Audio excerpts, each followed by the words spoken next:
চুনতি মাদ্রাসায় আমরা পড়েছি, আব্দুলনগর ইসলামিয়া, সুফিয়া আলিয়া মাদ্রাসা, পদুয়া মাদ্রাসা, আরো যেই সকল মাদ্রাসা আছে, গারাঙ্গি আলিয়া মাদ্রাসা, অন্তত তারা জামাত ইসলামী ছাত্র শিবির না করুক, অন্তত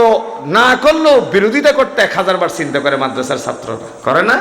সে মাদ্রাসায় ডিগ্রি নেয় নাই, মাদ্রাসা থেকে আর উত্তর চট্টগ্রাম নদীগত বাজি এড়ে গরম শুননি আছে ইতার লাই তারা আওয়ামী লীগ করে দেরি আর কে তো ইন নেই এরখন মলয় ফরিয়ে মাদ্রাসা ফরিয়ে আওয়ামী লীগ করে তো না, ইতারা মূলত ডোসিবা খাই দেয়, ওই মাজার ফুজারি তো ইন তো সস্তা খাম, এরা তো বিনা ফুজির ব্যবসা চলে,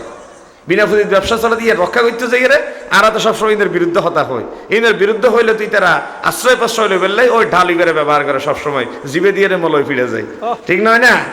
ওই ঢালুই বেলয় জিবে দিয়ে মলয় ফিরে যায়। এখন কামরুল ইসলাম সাইদান সারি ফদুয়ার মারত একবার ওয়াজ গর গেল, হয়তো বাজি ন বুঝো দেয় যো, ন বুঝো দে, আর দেশত মধ্যে চল নতুন চল না পুরন চল সাইদে বোম্বা মারি রে, কি মারি? বোম্বা মারি, হয়তো এনেকান সময় আইব এই বেবাজি মুখর দাঁড়িয়ে মাথার টুপি পাঞ্জাবি দেইলে হবো, এটা বোম্বা মারিয়ের তোর রক্ত ওয়াবির রক্ত সুন্নির রক্ত সাহেবের সুযোগ নতো আইব, আর মুখর দাঁড়িয়ে মাথার টুপি গাছ পাঞ্জাবি দেখে দেম আর হয়তো বাজি মলয় ব্যাগুন তো এক কাতার, ঠিক কিনা? হন না? ইতালে বিভাজনের সময় আন্নায় বাদ দইয়েন ব্যাগুনে কি প্ল্যাটফর্ম তাই আল্লাহর জমিনত আল্লাহর দিন কায়েম করি বললে আর এক পায়ে খাড়া হয়, আল্লাহর জমিনত আল্লাহর কোরআন দিয়ে যদি আর রাষ্ট্র গঠন করতে পারি তাহলে সুখে সমৃদ্ধশালী একটি রাষ্ট্র গঠন হবে ইনশাআল্লাহ।